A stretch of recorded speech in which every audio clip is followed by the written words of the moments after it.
But first of all, welcome to the Portfolio Sprint. We started this because we really wanted to do something that would bring together people who are part of the hiring process for people in the design industry, but specifically contribute at different stages of the journey. And so today with us, we have Faye, who is a recruiter and director at Make It Good. We have Pierre, who is a team lead at Intellect. And we have Ane, who is a design lead at Monkey and River. And so once we kind of get into the conversation, I'll maybe ask you to do a brief introduction. But I think really the important thing here isn't that any one of us has the right answers or knows exactly how to answer everything perfectly, but rather, and my hope is that we can all contribute our knowledge, and together we can paint a picture that the audience will actually be able to find useful. I'm going to stop sharing and I'm going to get us kicked off. And where I would like to start is to first just maybe ask each of you, and I'd maybe start with Faye, if you don't mind. I'd start with you, is to share a little bit about yourself, specifically what it is that you do.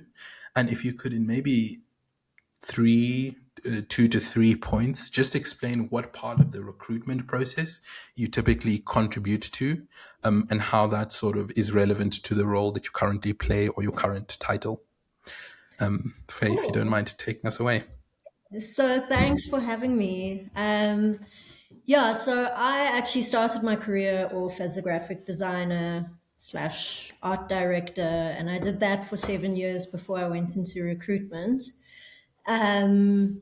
I started off at Ad Talent, spent 7 years there running the creative portfolio and recruiting creatives in general. And then obviously COVID came, and that's also like around the time, like towards the end of 2020, that things started picking up with UX hiring quite a lot. And I was working with Strider at the time as a client, and they asked me to join them. So then at the beginning of 2021, I moved over to Strider, and that was where I really delved deep into UX recruitment. I'd say, I mean, in that first year I was there, I was only recruiting UX and UI. And for the latter 2 years, I think it was like maybe about 60% of the recruitment was UX. And then at the beginning of 2020, what it was, 24, I started Make It Good. I launched Make It Good. And with Make It Good, we do everything from like creative, advertising, marketing, and tech recruitment.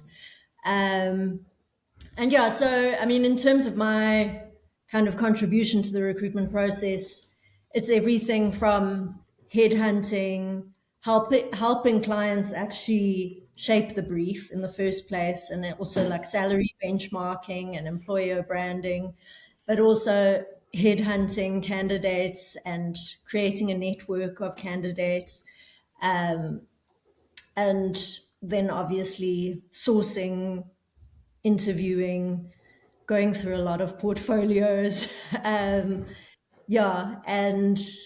then submitting to clients once we've identified suitable candidates that we think are a culture fit, like fit the requirements of the role, and we think would ultimately be a good fit for the company. Yeah, Okay, so that's cool. So it seems like your clients is typically organizations that actually do design work and are looking to hire design talent. And yes, really, it sounds like you're at the top end of the funnel. So you're actually looking for talent, vetting them, and kind of doing the yes, first pass of understanding where in the level of seniority, the type of organization they might best fit in. Is yes, that right? exactly. Yeah. Wonderful. And Pim, if you don't mind going next, telling us a little bit about yourself, maybe a little bit about your role as a designer, and then also your role typically in the recruitment process. And you can keep it as high level or detailed as suits you. I'm a design lead in the discovery health space as well, and I look after a cross-functional team there. most of my life or my working career so far has been in product design. And I joined Intellect at the time as a senior product designer, and I moved into a leadership role in the last few years. And for the first few years of being a senior at Intellect, we tried to build the practice. We were only a handful of people. I think we were 4 or 5, and we've reached 50 people now. So the practice has grown big, and yeah, it's been really great to be part of that journey.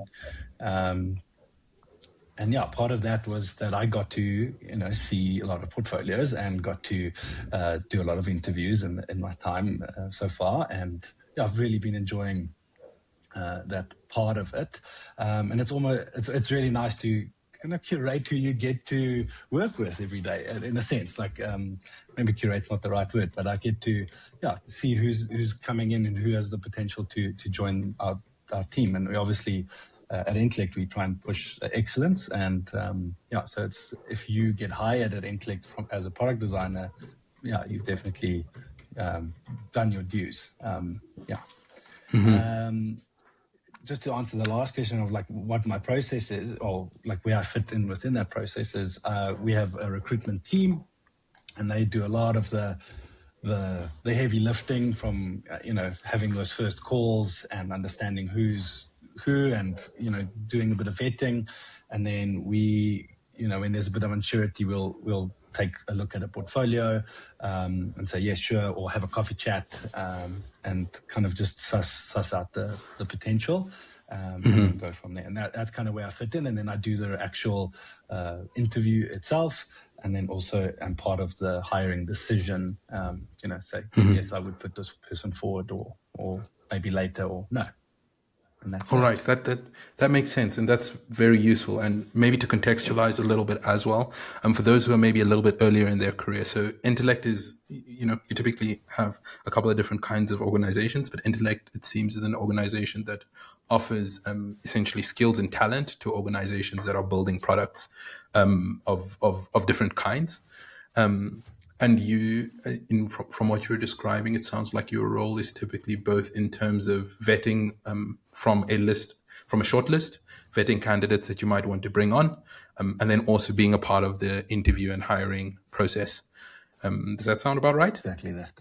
Yeah, wonderful. That's exactly it. And currently it's focused on the product design space, because that's been the need. Yeah. In the meantime, I'll maybe do my own introduction, because I did forget to do that. So my name is Alfie Olo. I'm a product designer, and I currently work at Yoko, and I am not part of the hiring process. So you might say I represent the audience in this conversation. I am learning, and I think it might actually be a good thing for us, because there are a lot of things that I'll have to ask clarifying questions, understand how things actually work behind the scene, because although I have been in many an interview, and I'm one of those strange people who actually enjoys interviews, my hope is that I can actually represent the questions that our audience have. So there are a couple of people who have submitted questions beforehand. For those who want to call in, you're more than welcome, but you can also submit a question live. And also know that there are a couple of places that you can engage, but I'll maybe leave it there before diving into the questions and topics of conversation. So, Ane, if you don't mind taking it away, if you're ready. My name's Ane, as mentioned before. I'm a design lead, team lead, whatever you want to call it, at Monkey River. I started my career in more graphic design space, did branding for a while, then moved over to UX UI, and a few years back got into leadership. My role currently working at Monkey River, it's more a company in the start of its growth, so still on the smaller side, still getting its processes in place, still a lot of split responsibilities and those type of things. So currently my responsibility within the hiring process is pretty much anything and everything. Like, I have set up a job spec before. Don't know if I'm qualified to do so, but I have done it. I have done interviews, I've looked at portfolios, I have set up assessments. So I've done the whole process. For better or worse, I have done it. So yeah, that's me. Amazing. And one of the things that I think is going to be really great about this, if I compare Intellect and Monkey and River as organizations, given that your roles are somewhat similar, an important thing that I'm hoping that the audience can actually get through this conversation is an understanding that the stage of the company actually significantly affects what their processes look like. When you're an early stage company or a startup, is like you're doing a lot of things really scrappy. You're kind of figuring things out as they go. And then a more mature organization will have a much more robust process. And we'll get into the details of that a little bit more.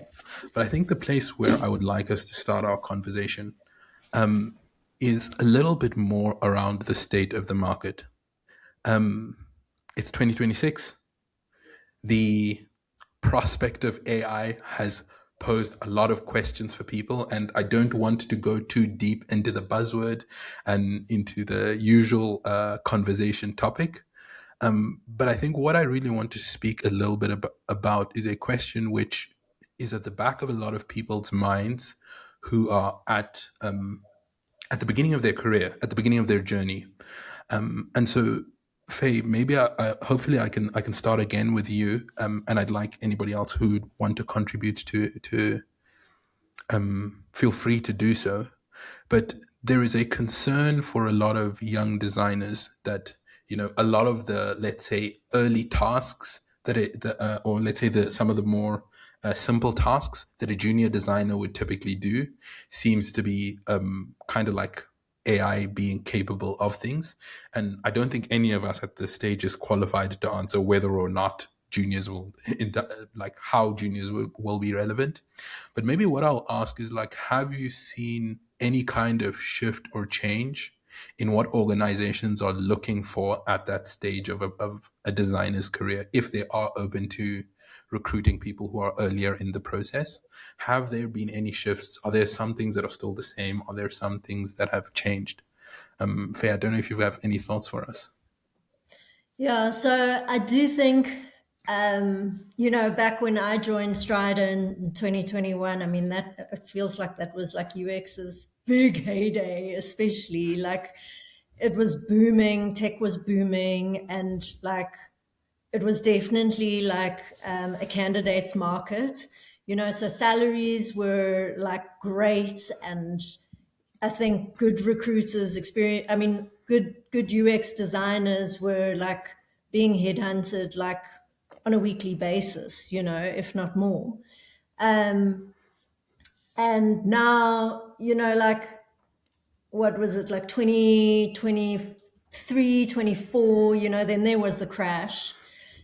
And I think a lot of designers were struggling to find a job, let alone find a job that would pay the salary that they were earning in the previous years, And now things are starting to rectify, but it's very competitive still. And I think especially for juniors, it's tough, there's a lot of talent on the market, and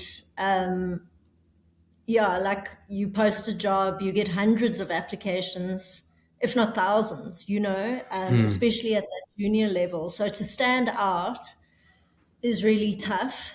And I think, a lot of juniors coming into the market, they're given the same sort of templates of case studies and stuff. And, a lot of portfolios can tend to look the same, so you've got to find a way of standing out. Something that I always say is beyond your CV and your portfolio, you've got to focus on your personal brand, because it's all I think you've got to adjust your thinking so that it's beyond your CV and portfolio. You've got to think of your personal brand as forming part of your portfolio, because that is how you're going to be seen when you've got 1,000 people applying for the same job.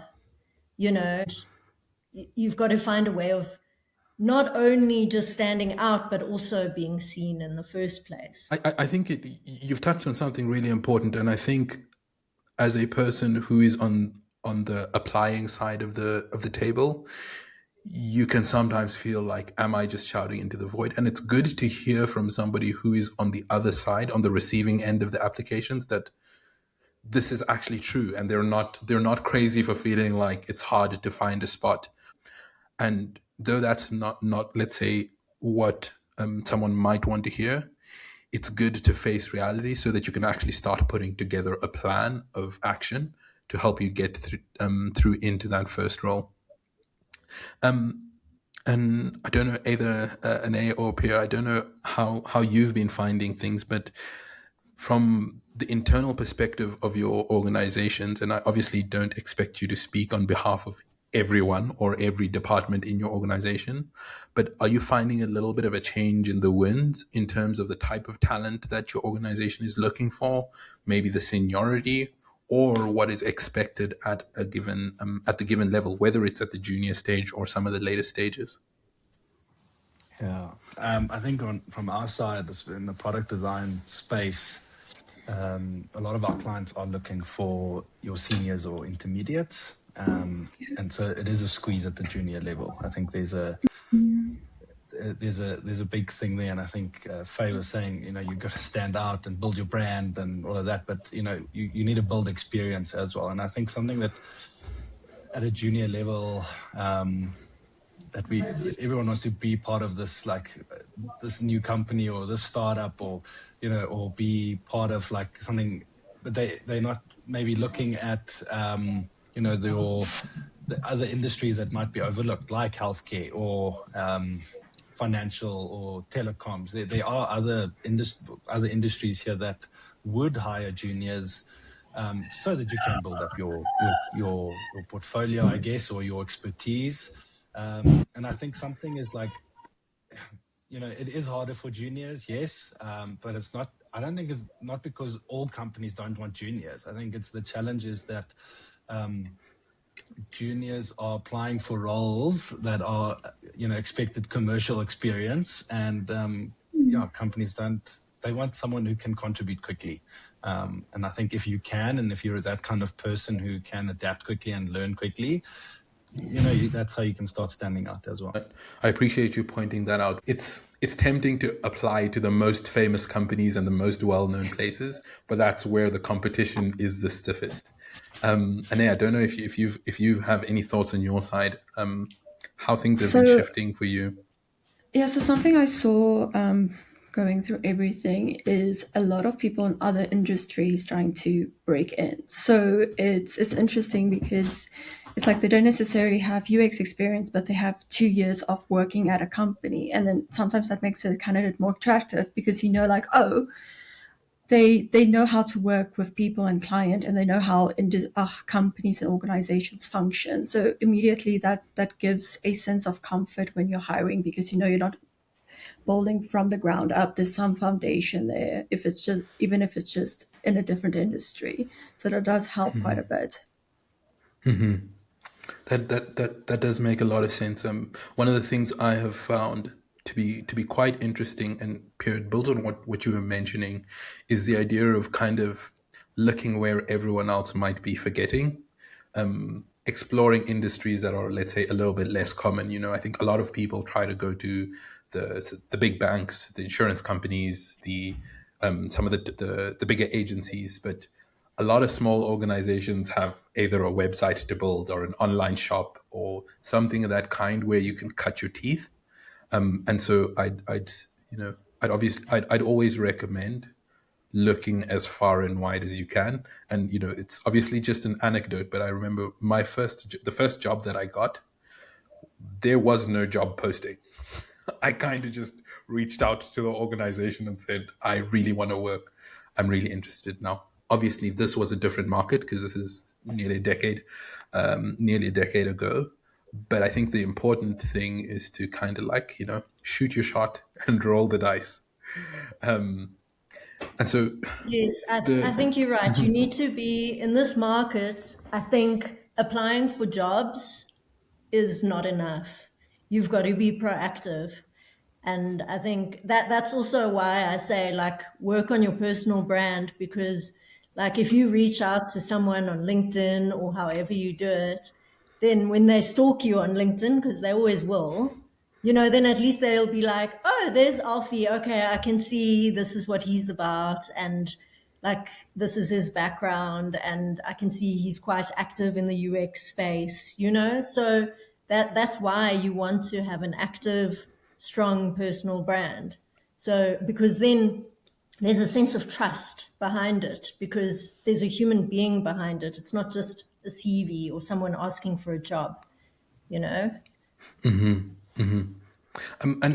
Faye, I think what you're outlining sort of leads us into the next main question, which I'd like each of you to maybe speak to from how you're experiencing it in the hiring process, and it's how designers position themselves. Because we've all kind of seen some of the portfolios or CVs that are kind of feel very cookie cutter. It's kind of like somebody got a template, asked ChatGPT to help them fill it out, then they kind of like export that and just send it, and then it looks like everybody else. And so one of the questions that I'd maybe like to first start off with is the what the pros and cons are that you see when a CV comes or a portfolio comes across your desk. The pros and cons of specialism versus generalism is like I do a little bit of everything and I've got broad experience, or I'm really good at this specific thing. So I'd like to hear maybe Faye, given that you typically and I won't always pick on you first, but given that you typically operate at the top of the funnel, I'd love to hear from your perspective how you think about the idea of specialism versus generalism, and what your clients are kind of looking for typically when they're looking for a candidate. Do they lean more towards the people who like do a specific thing and brand themselves in that way, or the ones who've kind of got a more general skill set? So it's a tricky one because there's definitely a move towards looking for hybrid talent. So just in the same way, like back in 21, like there were loads of UX roles around. Now, generally, it's product design. They want someone who can do it all. So there's that. And I think candidates feel the pressure to be generalists. But at the same time, especially at that junior level, when you look at someone who's just done a bit of everything, there's a tendency towards often a tendency towards mediocrity. So like instead of becoming a specialist and an expert in whatever area of design you're in, be it branding or UX or UI, like people are like trying to do a little bit of everything, little bit of motion design, little bit of branding, and then it dilutes it. Like I think personally I'd prefer for juniors to focus on one specific area and become really, really good at that before branching off into other areas. But having said that, I see the pressure to be everything, Yeah. because now people are wanting UX designers who do motion design. I mean, like, it gets crazy out there. So I can feel and see the pressure to kind of want to be a master of all trades. Yeah. Yeah. Yeah. Okay. Pierre, it'd be great to hear from your perspective, because I think, Intellect's hiring process might be a little bit more robust.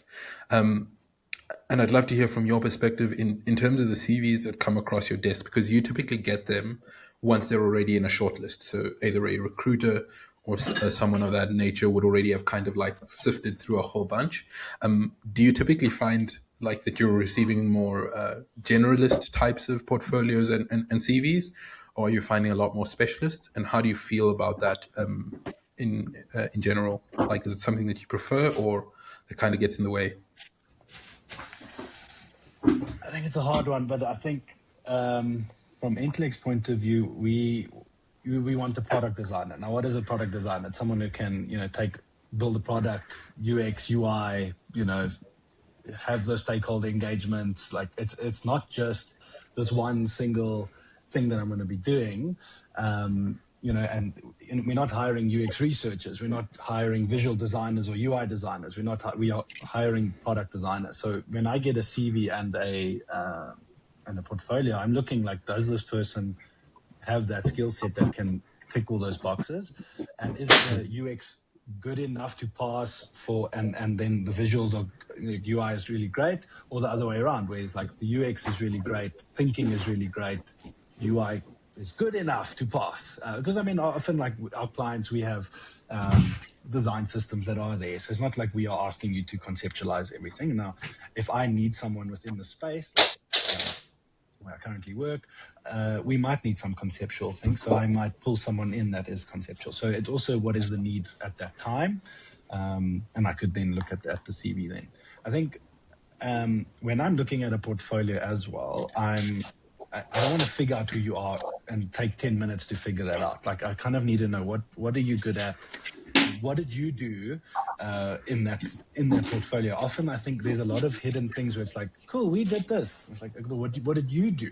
Like, I get we all in teams and things, but we need to know what you did.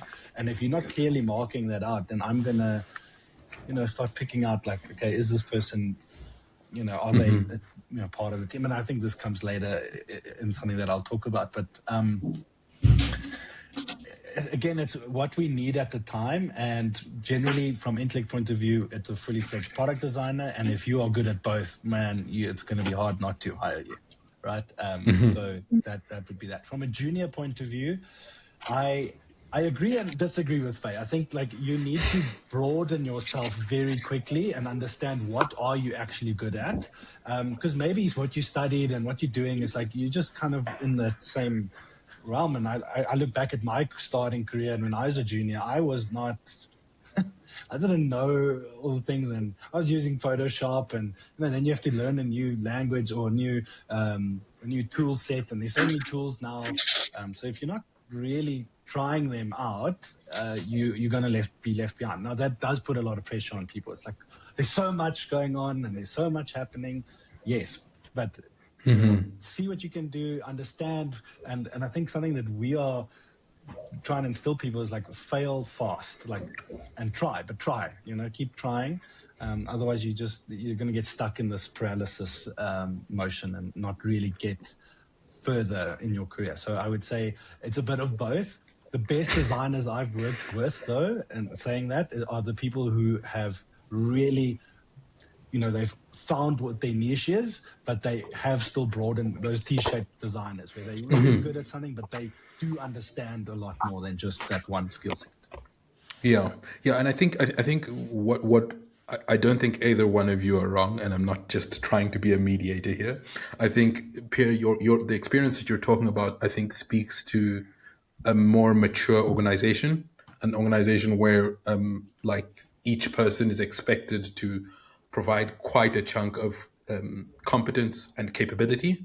And I think maybe, and Faye, you can correct me if I'm wrong, your experience may maybe be a lot broader in terms of the types of candidates that you see, simply because you're looking at CVs and portfolios, almost all day, every day. And maybe, Anaim, what I'd ask of you, if you've got thoughts on this specialist versus being a generalist question, feel free to add on to it. But I think I'd also like to hear a little bit of how you think about repositioning yourself. So maybe you started off you'd mentioned that you started off as a graphic designer, and then with time your career starts to change. I'd love to hear a little bit about how you might either recommend it to a person, or how you went about the process of repositioning yourself, going from calling yourself a graphic designer to maybe naming yourself something else. Sure. So I think on the first question, sometimes it's not about specialist or generalist. It's kind of how the projects you choose for your portfolio, right? Because you can be a generalist, but if you have 3 strong projects, that's usually a lot better than having 50 mediocre ones, right? And it's also kind of judging whether the project you're showcasing is suitable for the role that you're applying to, right? Or at the very least, what I call transitional. So to get to your question, what I did to get to a graphic design to move into a UX UI space is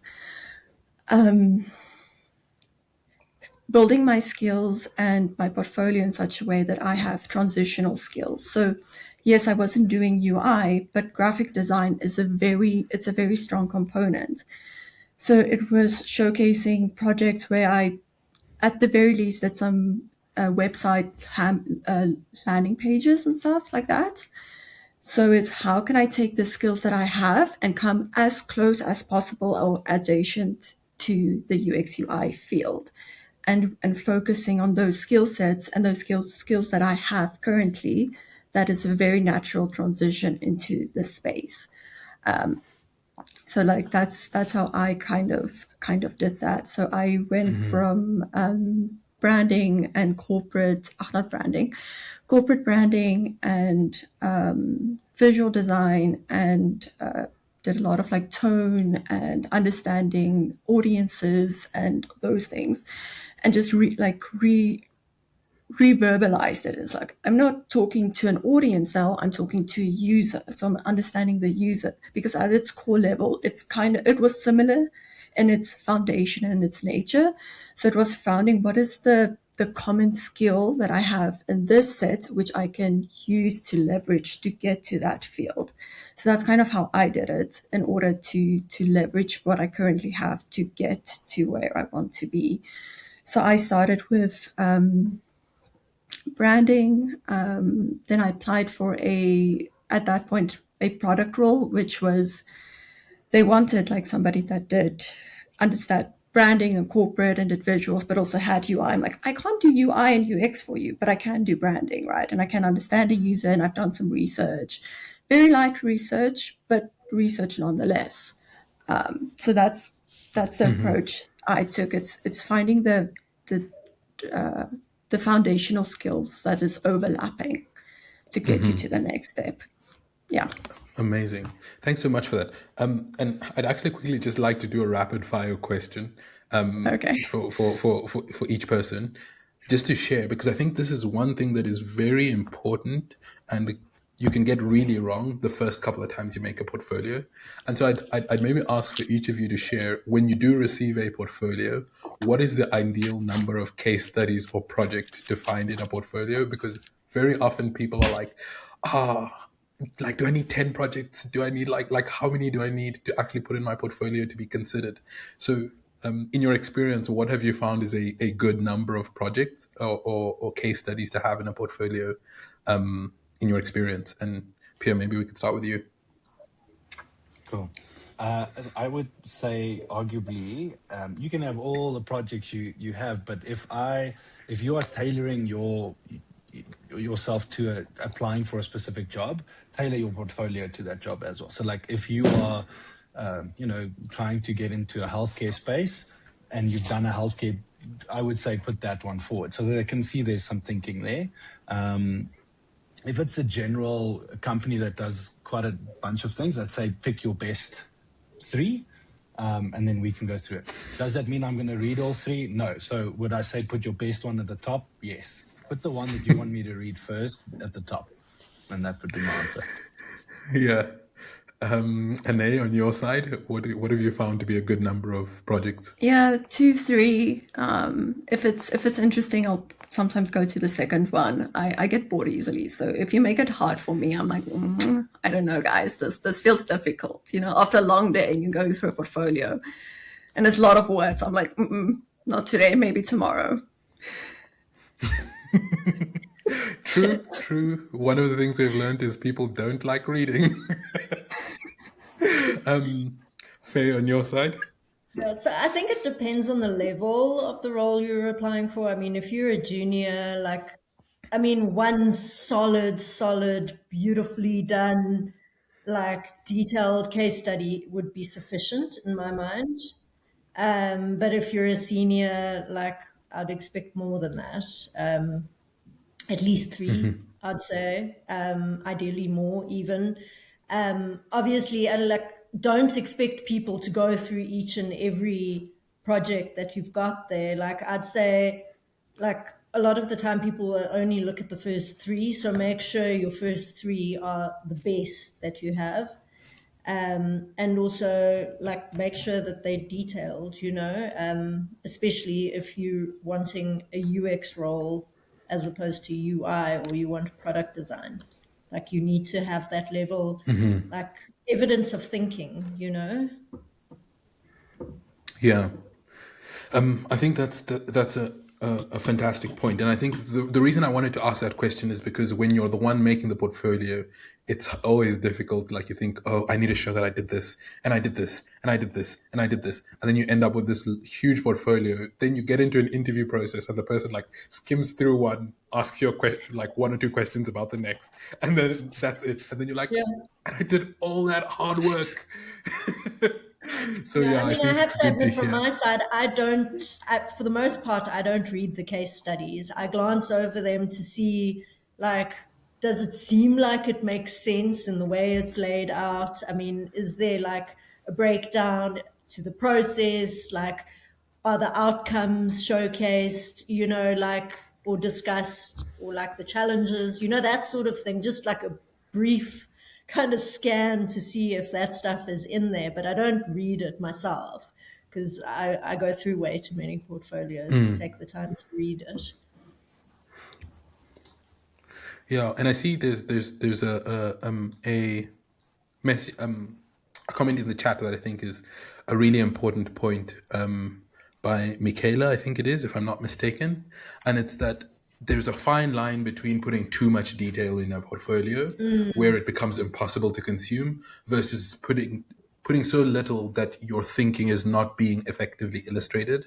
But at the same time, I would say that is the job of a designer, is straddling that line of And what you is might not be usable a and what is writer, but not. you've got to also think like a UX writer. How do you convey the message in as few words as possible? You know, and keep it like simple language. Yeah. On that point, sometimes when I view the case study itself, it's like where you decide to put a note, what you decide to explain, the objective, whatever it may be, like what you decide to include and exclude also tells me the level you're at, right?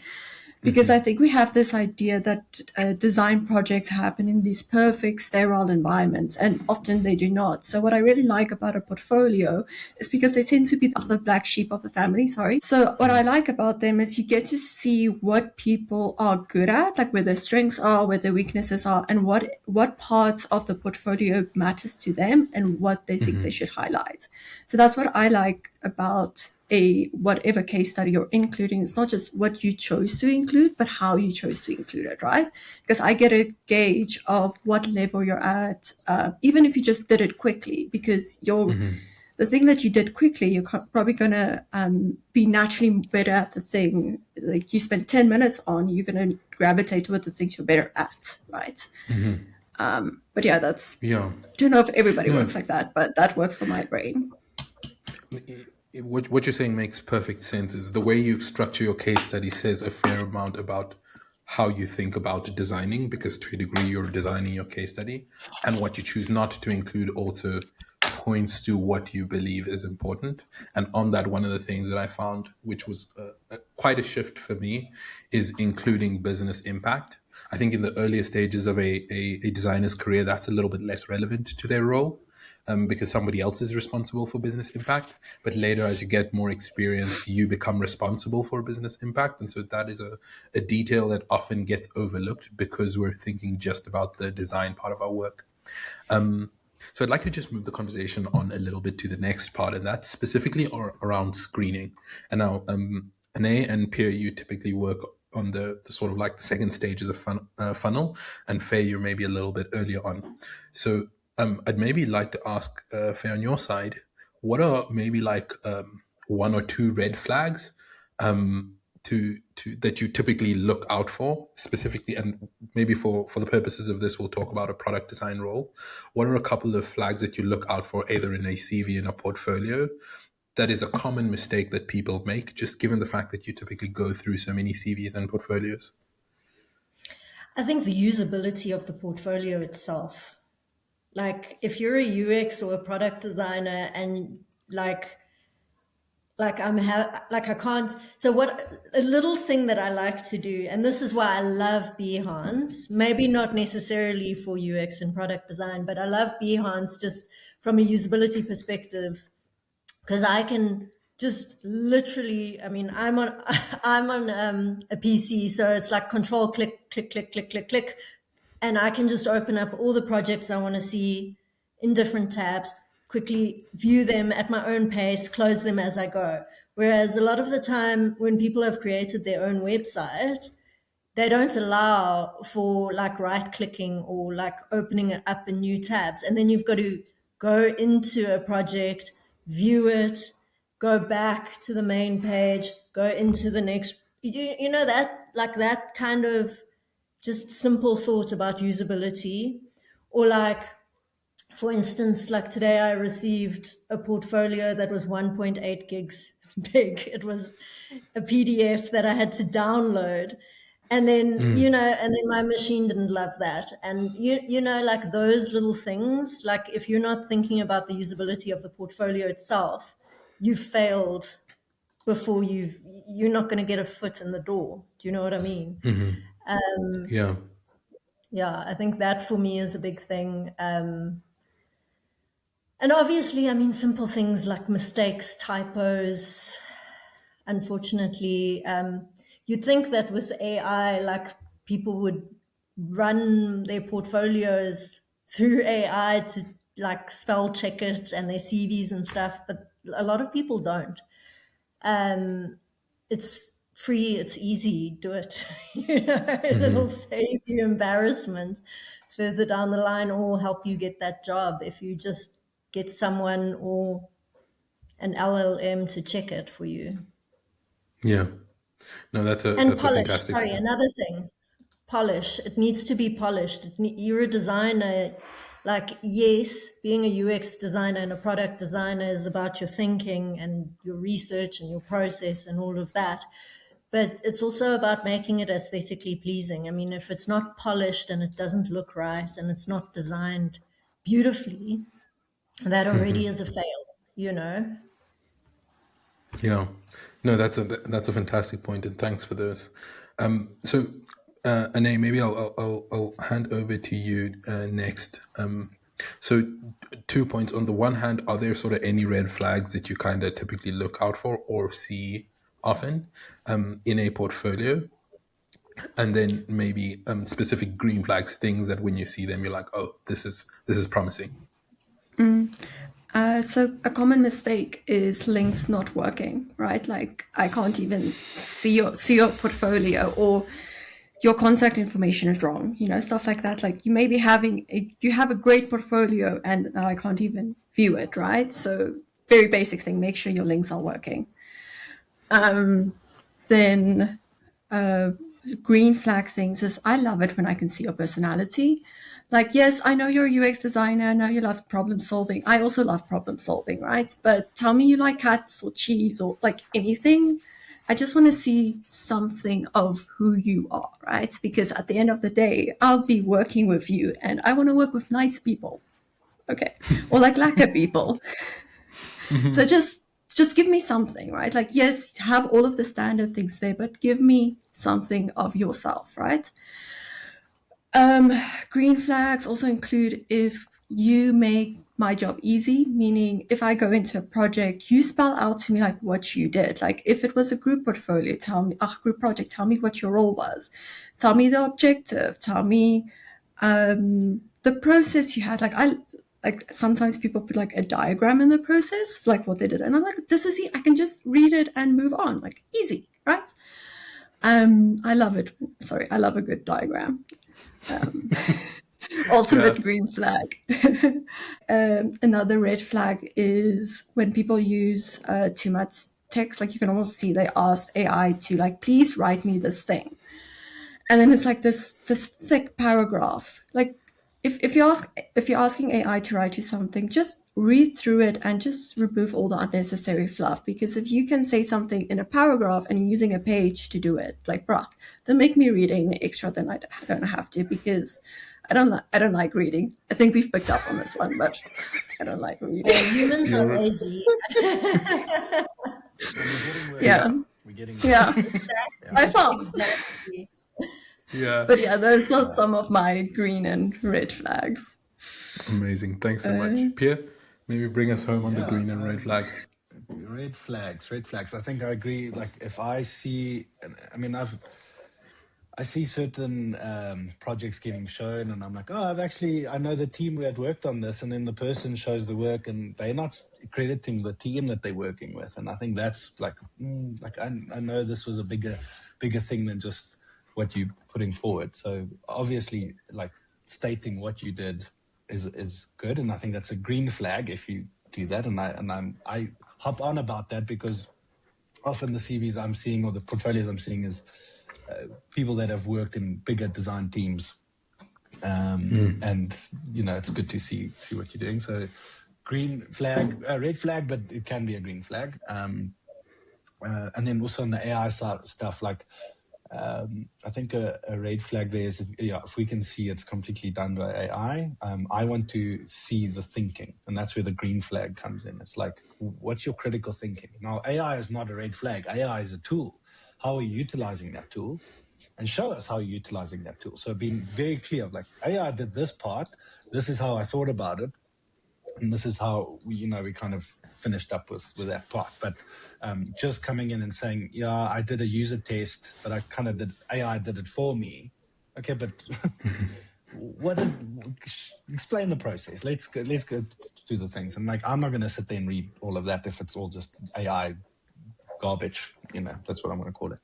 And then lastly, I think there's a lot of templates out there, right? There's a lot of templatized portfolios already existing, and you can just kind of say and then put your name, put a few, and a lot of that is a bit of copy and paste. Add your flavor. I think, and you said it was like, I want to see a bit of your portfolio, add a bit of your flavor somehow. If it means that you're changing something, making it a bit quirky, something that sticks out to me is like, if there's a moment of delight, and I mean, we're in this space, right? Like, we want users to have a little bit of a moment of delight. And if I can get that quickly, you're going to hook me, right? And I'm like, oh, I want a little bit more of this. Or like, and you've got to figure out what that is. I can't tell you like, oh, this is something that is a moment of delight every time, because if I see it every time, it's going to get stale. But I think a good portfolio is something that it sticks out to me as it just captures you in that moment. And I think just to add on what you said, Faye, like a 1.6 gig or 1.2 gig file PDF. No, I'm not even going to open it. I'm not even going to try. I'm like, no, thanks. You want it to be shareable. You want it to be accessible, and keep it lightweight to a point. And I just go back to the previous point. Is like I said, put 3 things in there. I'm not saying don't show what you've worked on. I mean, you could put a banner on like, I've worked on all these different clients, and if I'm like, oh, I see something here that's interesting, and I can ask you about it, and then we can chat about it, and you can show me the work later. But again, it's about getting your foot in that door.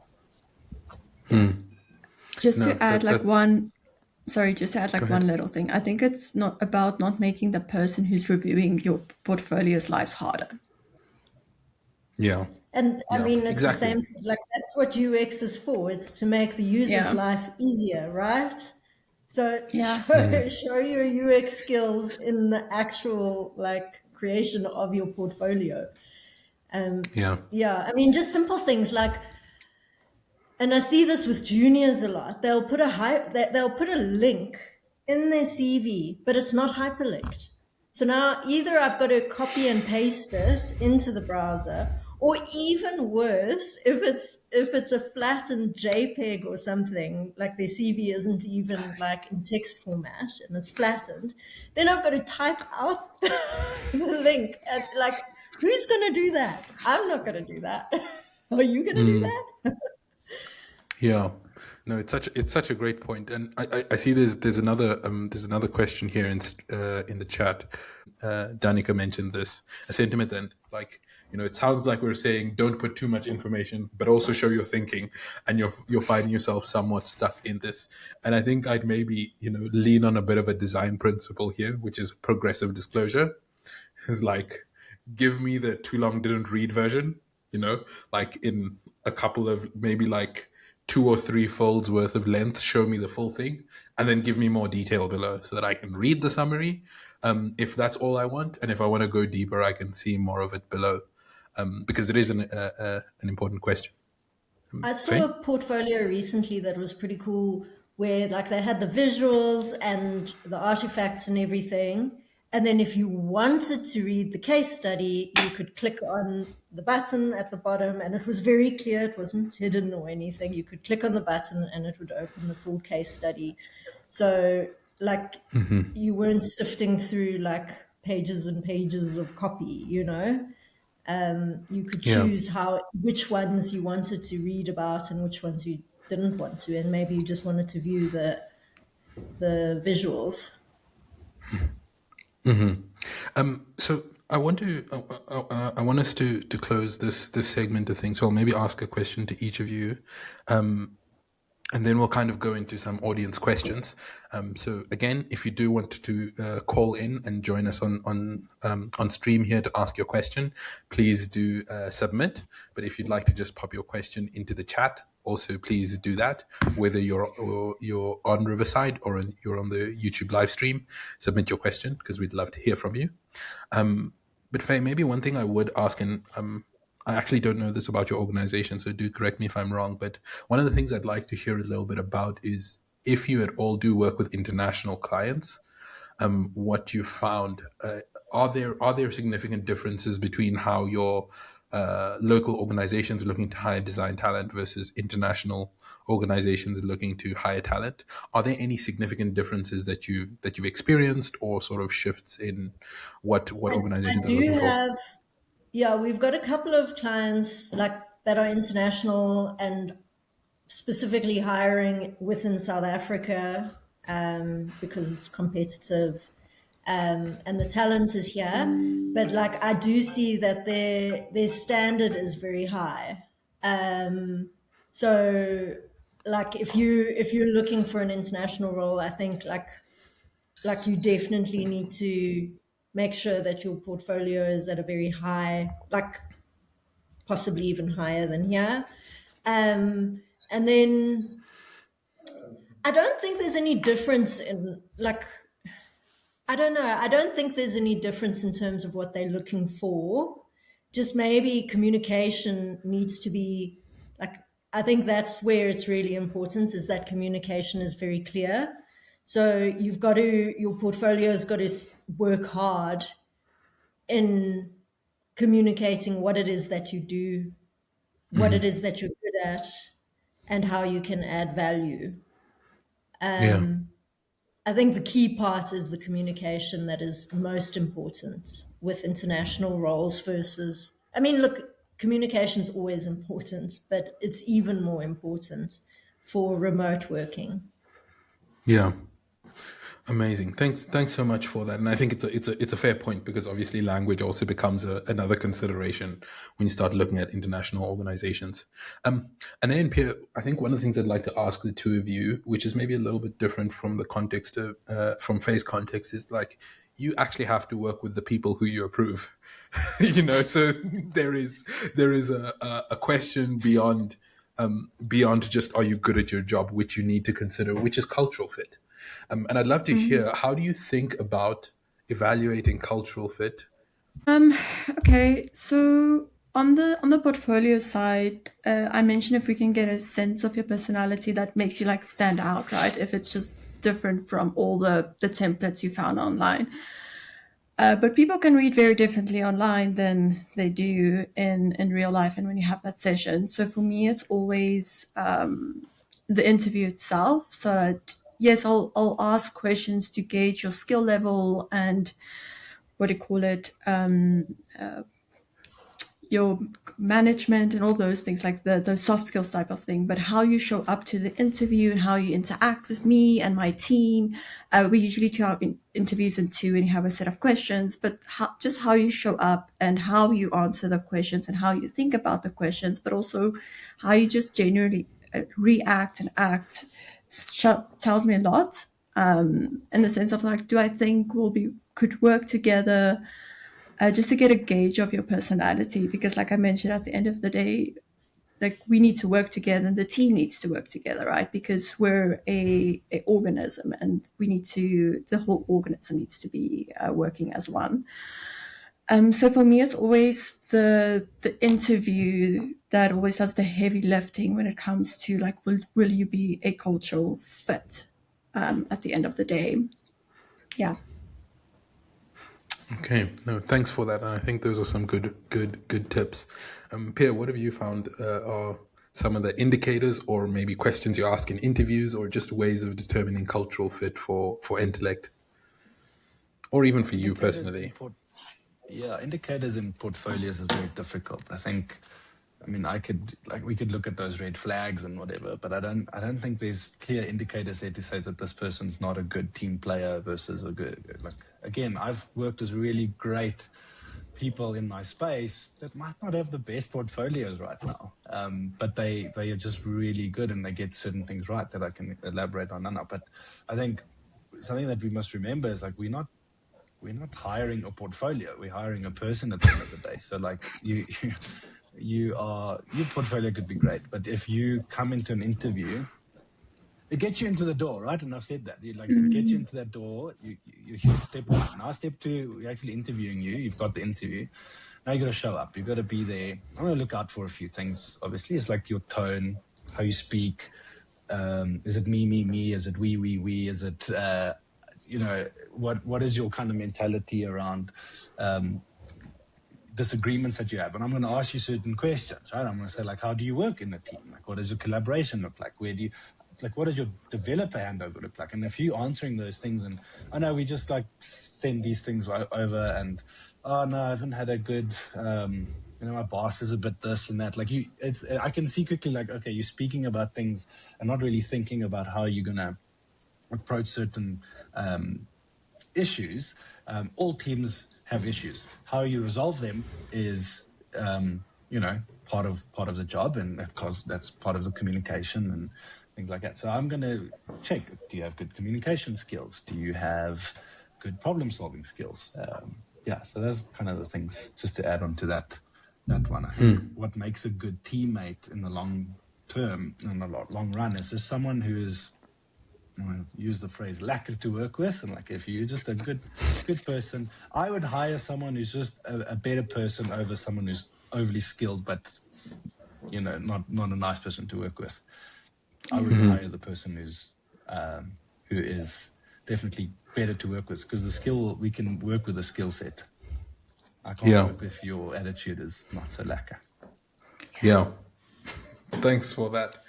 So we're gonna start opening up to audience questions. The first one that I'd maybe show is from Michaela. So Michaela asked, I know this might seem outdated, but do we ever consider references as validation? And I'll actually maybe put that on for a little bit longer. Specifically, references, people that you can call to sort of ratify what a person has put in their portfolio. And so I'd love to hear from you guys. And Faye, maybe you could start with this, given that you're at the top of the funnel. Is like, do you do reference checks? Is that something for a little bit later in the process? Is it something that you think is like a make or break? And does the level of the person make a difference? Personally, it falls later in the process. I think if you've got reference letters, that's incredibly powerful. So you could include that in your application, because I don't think anyone's going to be doing reference checks off the get-go. I mean, I don't know, Pierre, Anya, I don't know about you guys, but like, I think people are going to do reference checks a bit later in the process because it's time consuming, but if you can provide a reference letter from someone who's well respected in the industry as part of your application that is so powerful. I think that would be first prize. Yeah. Perfect. Pierre, maybe if you've got thoughts. Attach like their LinkedIn profiles or their LinkedIn, like people, I've worked with this person, and kind of those like almost like a Google review. I've seen that, and it's been quite a nice touch to say, like, I've worked with this person, they work well in this, and this, and you kind of see that. So that's part of that. I have asked to do reference checks on certain things. So that would be part of the later stages, go back to the recruitment team and say, like what I've seen here, something I'd like us to check or check on this. This was the previous job. Could you, do a reference check on the specific thing? That would be Yeah. the reason. Like you say, Faye, I think it is quite a big task and laborious. And if you had to do it with every single candidate, that would be a bit hectic. But I love the LinkedIn, putting the LinkedIn recommendations within your portfolio. That's fantastic, and I actually never thought about that. I think that there's so That's much. a moment of delight. Yes, but it's also adding to legitimacy, because I mean you can't fake your LinkedIn recommendations. Like people had to it's like a Google review. Someone actually had to go in there and type it. Like you can't write your own LinkedIn recommendation. Do you know what I mean? It creates legitimacy and trust. Ane, on your side, do you do a lot of reference checks or not so much anymore? I didn't do them, so I can't really answer them. But I think it was either Tane or Annie that did one or two, just to see like how the people they worked with found working with them, right? Just to see if there's any red flags or because sometimes when you call somebody, what they don't says a lot more about you than necessarily what they do. Or the opposite is true. It's like if they're raving reviews, like, oh, this is the greatest person. Now that speaks a lot about who you are and how you are to work with. Yeah. That's great. So there's another question in chat by Mamta, and then I'll maybe read some of the questions that were submitted in Google Forms. But I think this one is relatively quick, and maybe we'll kind of start with you again. Which platform do you find to be better, a website or Behance or Dribble or something to that effect? Which do you typically prefer? I prefer a website or a Figma website. I just find it easier to find the project that I'm looking for and to navigate it. I just find with the Behance, they have the vertical narrative thing that sometimes makes it difficult to find specific sections, especially for the UX UI things, where it's a lot of context heavy things that the Behance doesn't always cater well to that. Or let me put it this way, the default way Behance is set up, like this tweaking you need to do, and sometimes juniors don't know the tweaking they need to do in order to get that set up right. So I think Figma or Link or a website is sometimes more forgiving for that. But yeah, and I think to answer the question, websites work easier for me. But yeah. Okay. Pierre, what are your thoughts? Yeah, I want to so for me, like how did I get a job? I got a job with Behance and Dribble and but if I had to look at it now, the industry changed, guys. I mean, it's not what it was back then. I would think, well, this is if you're trying to take yourself seriously and you're trying to position yourself seriously in the professionally in the market, I'd say having a portfolio on a website is far better than having it on another platform. Even if it's a free website, right? Like I'm not going to say, oh, this thing was built in this free thing. I'm not going to judge that. But I think it's better it's easier to share. It's less friction. I've clicked on Behance links lately, and it asked me to log in, and I'm like, no, man, I don't want to log in. I just want to view the thing I need to view, and sometimes maybe the link is just broken. And now it's like trying to pull me out. So I think less friction points if you do have your own website. On Notion, that's okay, Ryan. I would say yes.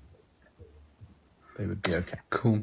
Faye, I don't know if you've got any preferences. I know you did speak previously to it. Yeah, I do love Behance, but not necessarily for UX because, yeah, I mean, it's not necessarily set up for context heavy work. So, I mean, in that case, like websites are great. I don't have anything against a PDF if it's well designed and it's easy for me to view. I don't know what you guys think about PDFs, but like, Yeah, as long as like if you're gonna put it like on Google Drive, or like make sure that it's accessible, because so many people will use Google Drive and then they've got limitations. So you click on the link and then, oh, I've got to ask for access first. I mean, that's creating friction off the bat. But yeah, like I think PDFs are contentious, but I don't have an issue with them. Yeah, yeah. I mean, I also will say that I've gotten jobs with a PDF also, not recently, but especially in the past, it was quite a bit more common. So we have another question. This was submitted on our Google form where we asked people to send questions ahead of time, and this one is from somebody called Lesejo. I think his question is a little bit too long, but I'll maybe just read it out. So essentially, Lesejo's context is that he's a little bit more senior. He's a lot more responsible for direction, for governance, for maturity of UX in the organization, and so he's kind of finding that he's got this conflict, because on the one hand he really likes the practical aspect of doing the design work, but at the same, and would like to still have his roles have that aspect to his work, but at the same time there's a clear difference in the type of portfolio piece that shows ability to execute versus strategic thinking and like maturity type of work. So what advice or guidance might we give on how to position yourself as a designer if you find yourself in that point of conflict? And Pierre, maybe I'll kind of start with you. I was trying to think of putting myself in that, because I'm obviously in the leadership position in the design team, and I'm trying to think like, what would I do if I had to find another job? And I would say, how do you enable other people? How do you enable or solve the problem? So if you really want to go on the strategic thinking stuff, there's nothing wrong with, like, you can be creative with how you show the problem. It doesn't necessarily have to be the shiny new UI that you're using. I think framing a problem and saying how you've solved it, and enabling the team around you to solve that problem, and showing the key decisions that were made. I think that there's a story to tell then. That's a bit more of a storytelling for me. And that would be my advice, because that's pretty much what I would follow if I had to do it now. Amazing. And I don't know if you've got any thoughts on this. I have one thought, but my thought is, I think it's that advice of tailoring your CV. So depending on the role you're applying for, it might be better to just show the strategic side versus the project execution. But I guess that would depend on the job specs then. Okay. And Faye, on your side? I don't have any further advice. Fair enough. Fair enough. It is a tough one. I mean, if we're It is a tough one, and I've honest about spoken to things. like leaders who are like, "Why do I even need a portfolio at this point? Like, I'm head of design or chief design officer," and I'm like, "Well, we do still need a portfolio. So it's a tricky one of how to actually at that level, because I mean, you're not necessarily doing the work yourself. So like, yeah, it is a challenge, and I don't have the answer to it, unfortunately. So this next question is from Kenelwe. I hope I'm saying that correctly. And it was actually directed to you specifically. So let's see. Well, to you and I. So let's see if we can come together to try to answer this. Cool. But it's specifically, what do agencies look for in product designers versus big corporates? I think, and I think anyone who's interested can obviously also contribute. But Ane, I'll start with you. Because I think maybe just to set a little bit of context to this question is, you mostly have three kinds of organizations. You have the organizations that build the product. This might be a discovery. This might be an ABSA. This might be an Investec. It might be a startup. Then you have organizations that do that are kind of like operate like design studios. So they will get projects from clients. They'll do the work in house, and then they'll deliver the project to the client. And then you have organizations that help the first type of company staff their teams, and that's a little bit more like what Intellect does. So I'd say it seems like Monkey and River is a little bit of a hybrid of the two, partly a design studio, partly providing talent. So I don't know if you have any thoughts about what you look for, or what you might think it's a little bit different in what you look for in a portfolio compared to what a corporate might look for. So from a product perspective, we usually look for end-to-end because we don't always necessarily know what our client is looking for. So if we know you can take the project from point A to point B, if we ask you to upskill this or upskill that, we know our bases are covered. So I think from our side, it's more how you solve the problem than anything else. Like, it's more like those soft skills type of thing. So do you take initiative? Are you proactive? Do you communicate collaboratively and openly and transparently, and those type of things? That is much more important than necessarily your portfolio, right? Because at the end of the day, we take the portfolio and the assessments and those type of things just to get a gauge of what skill level you are, where your strengths are, where your weaknesses are.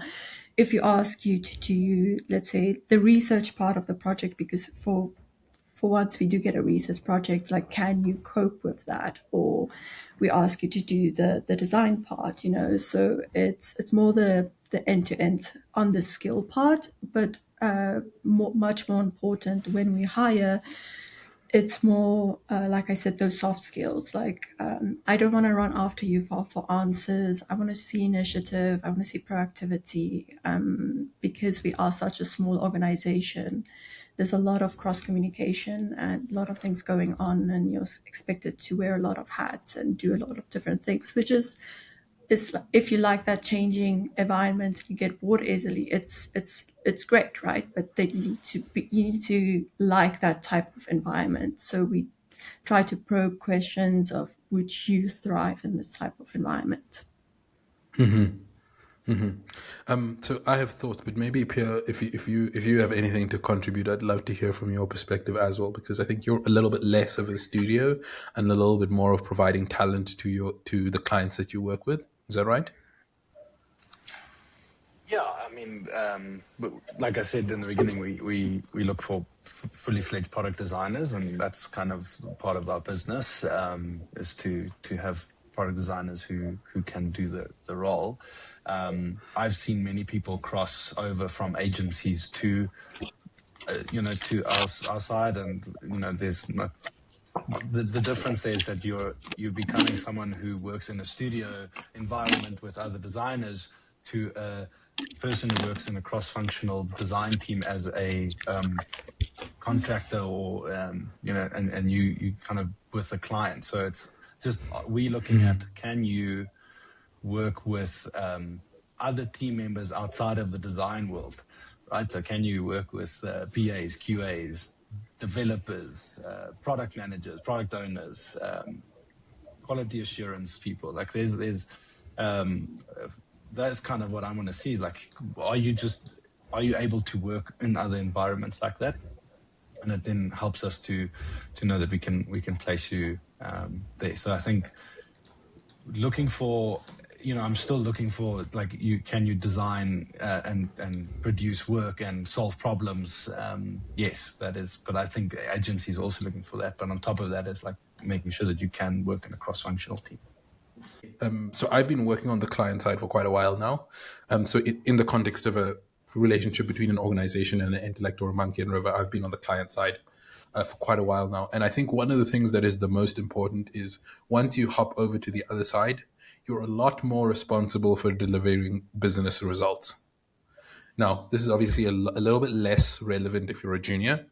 But once you hit like media on mid onwards, you need to actually be able to make a business case for the design work that you're doing.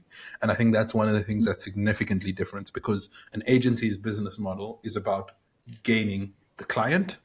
And then the client is responsible for ensuring that the projects that they hand to the agency or to the teams that the contractor is in has got some kind of business context. But when you're actually a part of the organization that is that is bringing in talent. But when you're part of the organization that is actually either hiring talent directly or getting contractors, when you're being hired by the client organization itself, you actually become responsible for business results. And it's not to say that as a contractor or an agency, you won't be, because that can very often happen, especially when you're a little bit more experienced. But what I would say is that it's much more of an expectation once you're kind of sitting on the client side of things, and it's what they'll be looking out for. We have another question, Oscar, and I think this might be the last question of the day. Hello, Hi, Kerry. can you I hear hope I'm me? saying your name correct. We can hear you. Oh, okay, Yay, I'm we so can hear sorry. you. Hi, guys.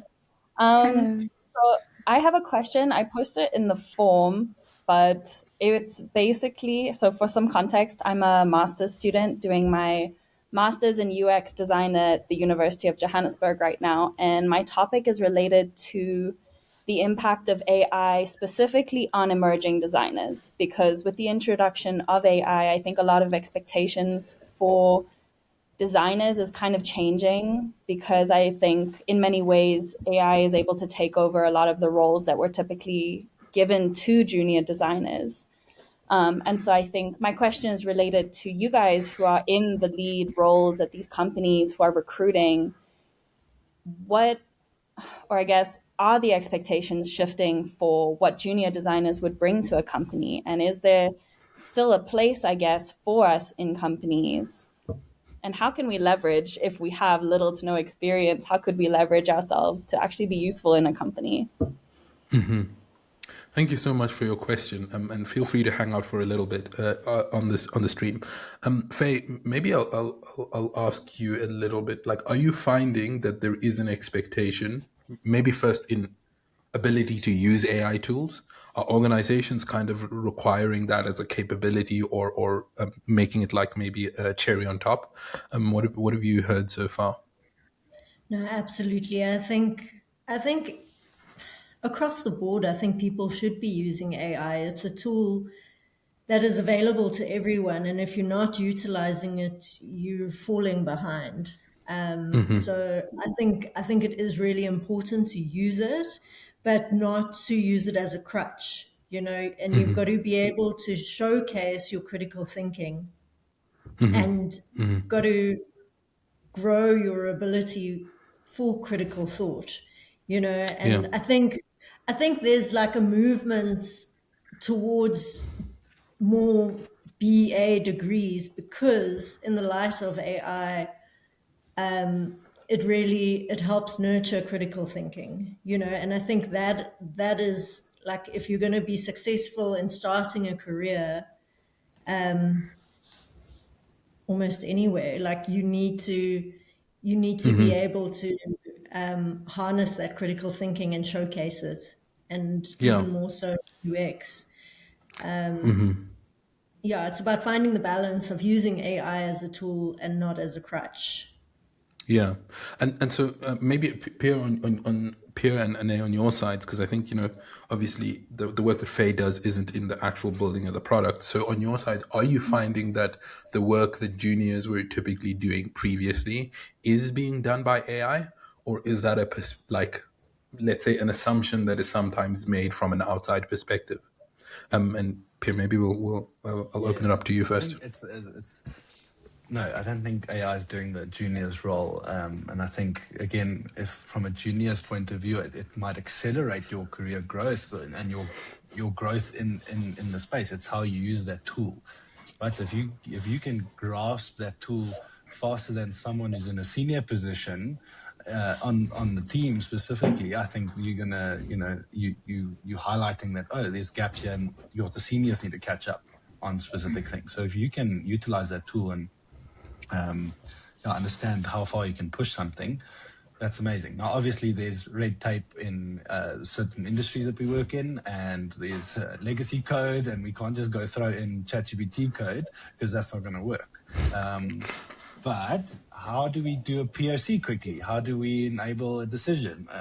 How do we take something from an idea to something that is a tangible product. And if you can utilize a tool, doesn't matter what level you're at, to get you there and showcase that, I think that would be powerful. So no, I don't think juniors are in trouble when it comes to that, because someone still needs to do it. Like, you know. Yeah, thanks so much for that. And Anae, from your side, what are your thoughts?